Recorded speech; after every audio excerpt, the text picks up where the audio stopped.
প্রযুক্তি বিশ্বে artificial intelligence বা এআই এর দাপট কতটা ভয়ঙ্কর রূপ নিচ্ছে তার জলজ্যান্ত প্রমাণ দিল আমেরিকার টেক জায়ান্ট ওরাকল। বিশ্বখ্যাত এই ক্লাউড কম্পিউটিং ও সফটওয়্যার কোম্পানি তাদের বার্ষিক রিপোর্টে নিশ্চিত করেছে যে গত এক বছরে তারা প্রায় ২১,০০০ কর্মী ছাঁটাই করেছে।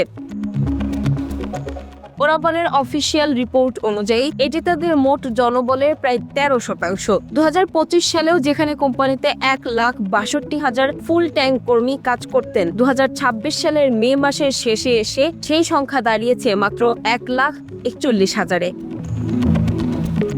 এত বিশাল সংখ্যক মানুষকে চাকরিচ্যুত করার কারণে ওরাকলকে বিপুল পরিমাণ ক্ষতিপূরণ বা সেভারেন্স পে দিতে হয়েছে। এই বাবদ তাদের খরচ হয়েছে প্রায় $১.৮৪ বিলিয়ন, যা গত বছরের তুলনায় প্রায় ৫ গুণ বেশি। ওরাকল তাদের নথিতে স্পষ্ট জানিয়েছেন, এই গণছাঁটাইয়ের অন্যতম প্রধান কারণ হচ্ছে কোম্পানির বিভিন্ন কার্যক্রমে এআই বা কৃত্রিম বুদ্ধিমত্তার ব্যবহার বাড়ানো। এআই প্রযুক্তি যুক্ত করার ফলে যে কাজগুলো আগে মানুষ করত সেগুলো এখন স্বয়ংক্রিয়ভাবে অনেক দ্রুত এবং কম খরচে করা সম্ভব হচ্ছে।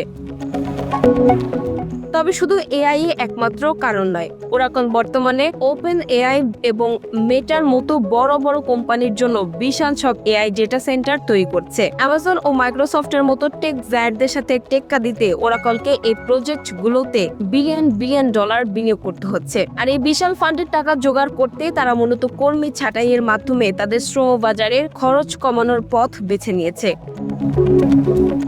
সবচেয়ে উদ্বেগের বিষয় হলো ওরাকল ইঙ্গিত দিয়েছে যে ভবিষ্যতে কর্মী ছাঁটাইয়ের এই প্রক্রিয়া আরো চলতে পারে। শুধু ওরাকলই নয়, ২০২৬ সালের শুরু থেকে এখন পর্যন্ত বিশ্বের প্রায় ২০০টি বড় প্রযুক্তি কোম্পানি ১,২০,০০০-এরও বেশি কর্মী ছাঁটাই করেছে। এই ঘটনাটি আবারও প্রমাণ করলো যে এআই যেমন একদিকে কাজের গতি বাড়াচ্ছে, ঠিক তেমনি সাধারণ মানুষের কর্মসংস্থানকে বিশাল ঝুঁকির মুখে ঠেলে দিচ্ছে।